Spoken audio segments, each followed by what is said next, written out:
इसकी स्वतंत्रता के लिए क्या कानून बनाने का विचार कर रही है या ऐसे ही उसे सरकारी मशीनरी में बदल देना चाह रही है? माननीय सूचना प्रसारण मंत्री।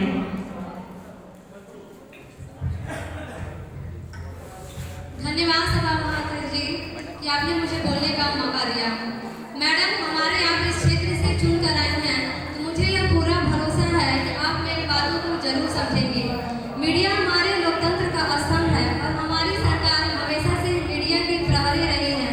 ना तो वो सरकारी मशीनरी का उपयोग करने वाली सिस्टम को बढ़ाती है, बल्कि मैं तो खुद चाहती हूँ कि मीडिया हमारी कमियों को उजागर करे ताकि मैं बेहतर से बेहतर काम कर सकूँ। महोदय जी, हम आपकी मजबूरी को समझते हैं कि आप विपक्ष से हैं, आप सवाल उठाएंगे, लेकिन कृपया करके आप भरोसा कीजिए क्योंकि मेरी सरकार निष्पक्ष है।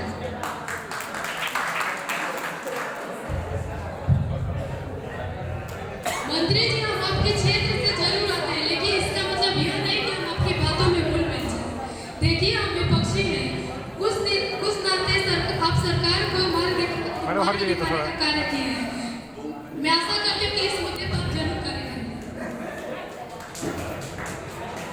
तारांकित प्रश्न संख्या 2। माननीय सभापति महोदय जी, मुझे भी एक प्रश्न पूछना है।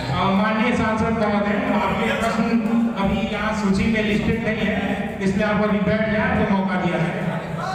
तारांकित प्रश्न संख्या 2। मैं रेल मंत्री जी से पूछना चाहता हूँ, मुंडेश्वरी रेलखंड परियोजना का शिलान्यास तो हुआ, पर अभी तक उस पर किसी प्रकार का कोई कार्य नहीं हुआ है। तो महोदय, आपकी क्या मंशा है? उस कार्य को पूरा करना भी है या फिर नहीं? माननीय रेल मंत्री जी।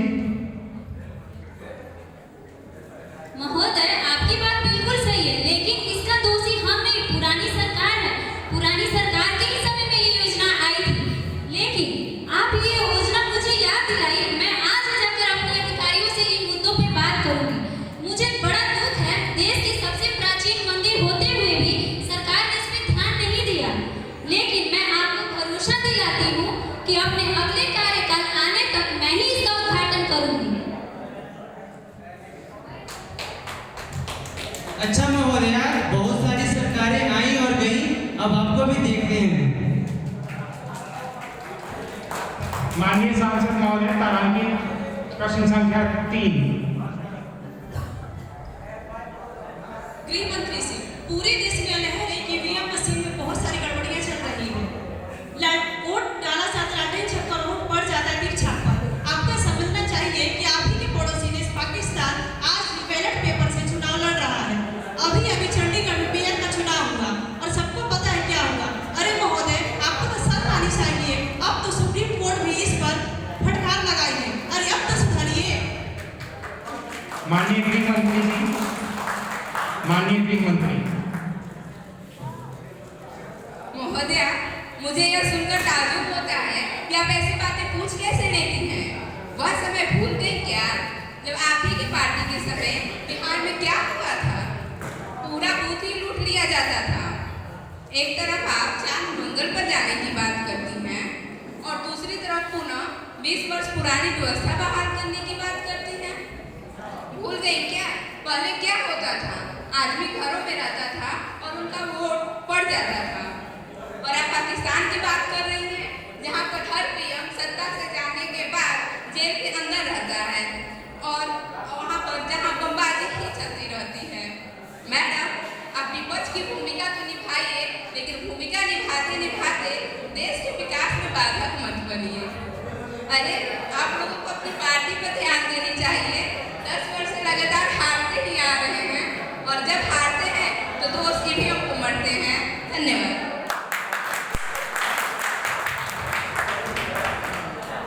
आप मेरे पूछे गए प्रश्नों को एक अलग ही मुद्दे की तरफ ले जा रहे हैं। मैं आशा करती हूँ कि आप मेरी बातों पर एक बार अवश्य विचार करेंगे। माननीय सांसद महोदय, आपको अगला मौका दिया जाएगा।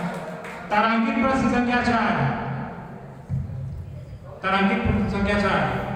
मेरा सवाल रक्षा माननीय सांसद महोदय, आप बैठ जाए, आपको मौका दिया जाएगा। मेरा सवाल रक्षा मंत्री से है। जी, हमारे एलओसी क्षेत्र में कब्जा किया हुआ है और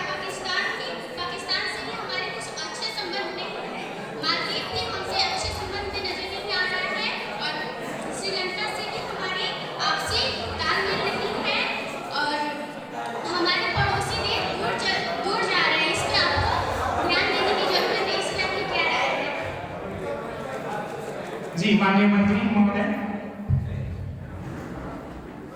माननीय सांसद महोदय, आपको यह ज्ञात है कि जब से हमारी सरकार बनी सबसे ज्यादा बजट का हिस्सा रक्षा बजट के लिए प्रस्तावित। Hello, sorry. माननीय सांसद महोदय, आपको यह ज्ञात हो गया कि जब से हमारी सरकार बनी रक्षा का बजट का सबसे ज्यादा हिस्सा रक्षा के लिए प्रस्तावित होता है। हम हर रोज रक्षा के क्षेत्र में आगे बढ़ते जा रहे हैं। अभी कल की तो बात है, हमारे देश ने अग्नि 5 जैसे उन्नत मिसाइल का परीक्षण किया। और आप चीन की बात कर रही हैं, वो तो सामंतवादी राष्ट्र है। आपकी शुरुआत से ही नीति है कि अन्य राष्ट्र, चाइना की शुरू से ही नीति है कि अन्य राष्ट्र को कर्ज देकर अपना उपनिवेश बनाना। और हम किसी भी राष्ट्र की संप्रभुता को अछूत करने में विश्वास नहीं रख सकते। और आप मालदीव की बात कर रही हैं, आप जानती नहीं है कि क्या मालदीव की पूरी अर्थव्यवस्था का मुख्य केंद्र पर्यटन है, जो कि भारत जैसे बड़े राष्ट्र के बिना पंगु हो जाता है। और आप मीडिया जगत की थोड़ी भी खबर रखी होगी तो आपको पता चल रहा होगा कि मालदीव की राजनीति में मीडिया का क्या भूमिका है। और क्या बात कर रही है महोदय, एलओसी के लिए हम जान भी दे देंगे। आप भरोसा रखिए, भारत पूर्ण रूप से सुरक्षित हाथों में है। तारांकित प्रश्न संख्या माननीय सांसद महोदय 5। तारांकित प्रश्न संख्या 5। पहले तो सभापति जी, मैं आपको धन्यवाद करना है कि आपने मुझे प्रश्न पूछने का मौका दिया। और मेरा प्रश्न माननीय विदेश मंत्री जी से है कि हमारे देश में जो कल ही से ये कानून लागू किया गया, उस कानून के लागू हो जाने के कारण हमारे मुसलमान भाइयों के भीतर एक बहुत भय पैदा हो गया है कि उनकी जो नागरिकता है वो खतरे में है। तो मेरे माननीय विदेश मंत्री जी, क्या आप हमारे मुसलमान भाइयों की सुरक्षा एवं उनकी नागरिकता की सुरक्षा की गारंटी लेते हैं? कृपया आप अपना विचार इस सदन को बताएं। माननीय विदेश मंत्री जी।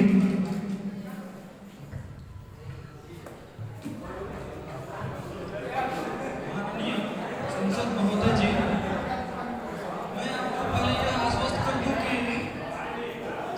CAA किसी भी प्रकार से नागरिकों की नागरिकता छीनने के लिए नहीं लाया जा रहा है। ये तो उनके भलाई के लिए ही आया हुआ है। कुछ विपक्षी नेताओं द्वारा यह सुनने को मिलता है कि लोगों की नागरिकता छीन ली गई है। यह कानून तो हमारे पड़ोसी देश पाकिस्तान, बांग्लादेश, अफगानिस्तान जैसे राष्ट्र के अल्पसंख्यक हिंदू, सिख, जैन, पारसी, बौद्ध और ईसाई जिन्हें वहां पर सताया जा रहा है, और अगर वो 31 दिसंबर 2014 के पहले यहाँ भारत में आए हैं तो उन्हें नागरिकता देने की प्रावधान है, न कि उनसे नागरिकता छीनने की प्रावधान है। ऐसा नहीं है। और बताइए, आप लोग क्या कहते हैं कि किसी की नागरिकता छीन ली गई, मुसलमानों को रहने नहीं दिया जा रहा है? ऐसा कुछ नहीं है माननीय संसद महोदय। तारांकित प्रश्न संख्या 6। तारांकित प्रश्न संख्या 6। माननीय सभापति महोदय जी, कृपया हमें भी कुछ कहने का मौका दीजिए। माननीय सांसद महोदय, आपने तारांकित प्रश्न में आपने प्रश्न दिया ही नहीं है। मैं निर्दलीय उम्मीदवार हूँ, इसलिए मैं कहता हूँ कि मेरे क्या नहीं, माननीय जनता की कोई बात को रख ही नहीं पाऊँ, तो इससे अच्छा मैं इस सभा को छोड़ दिया। माननीय सांसद महोदय, माननीय सांसद महोदय, आपके व्यवहार की वजह से आपको तत्काल प्रभाव से निलंबित किया जाता है। आपको तत्काल प्रभाव से निलंबित किया जाता है। माननीय सांसद महोदय, प्रश्न संख्या 6। मैं माननीय प्रधानमंत्री जी से पूछना चाहती हूँ, इतने वर्षों से गंगा सफाई योजना, शौचालय योजना और बहुत सी स्वच्छता योजना चला रहे हैं। मैं आपसे पूछना चाहती हूँ प्रधानमंत्री जी, क्या आपके भूल दिए काम स्वच्छता आ गई? माननीय प्रधानमंत्री जी, माननीय प्रधानमंत्री जी।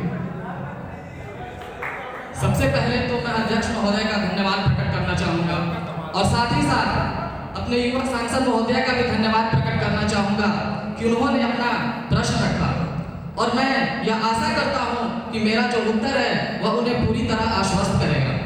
जब यह बात स्वच्छता की करते हैं तो मैं इन्हें बता देना चाहता हूँ कि अपनी आंखों से नकारात्मकता का जो चश्मा है उसे उतार कर देखिए कि हमारी सरकार ने स्वच्छता के ऊपर कितने सारे कार्य किए हुए हैं। 2000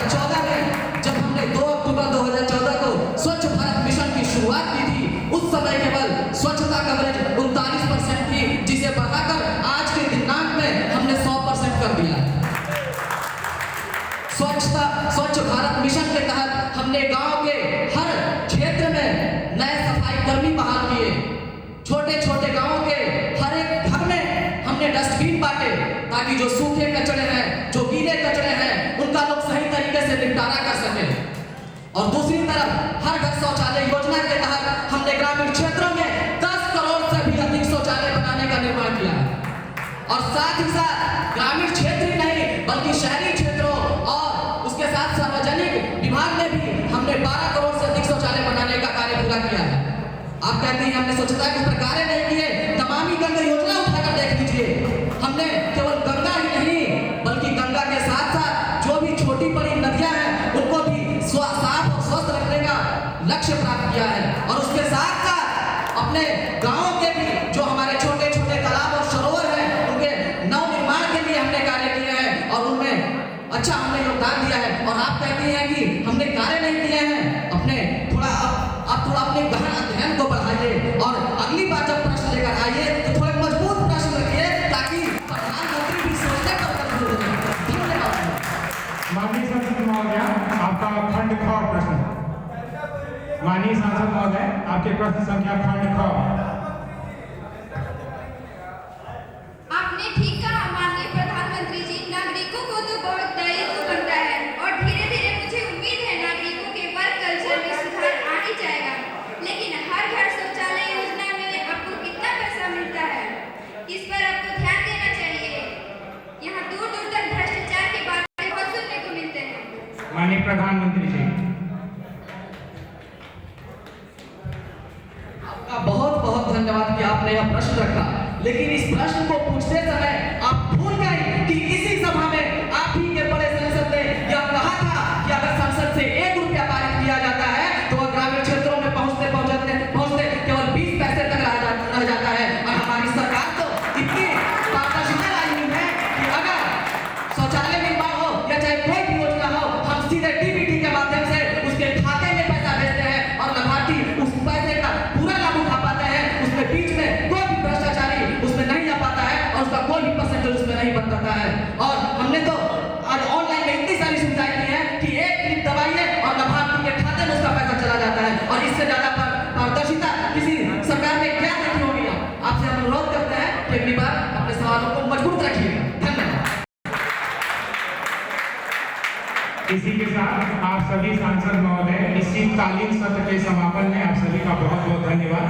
आपने सभी प्रश्नों को बहुत अच्छे से रखा। कुछ खट्टी मीठी यादें थी, लेकिन चलिए होता रहता है। एक बार समापन पर आप सभी खड़े हो जाएंगे। राष्ट्रगान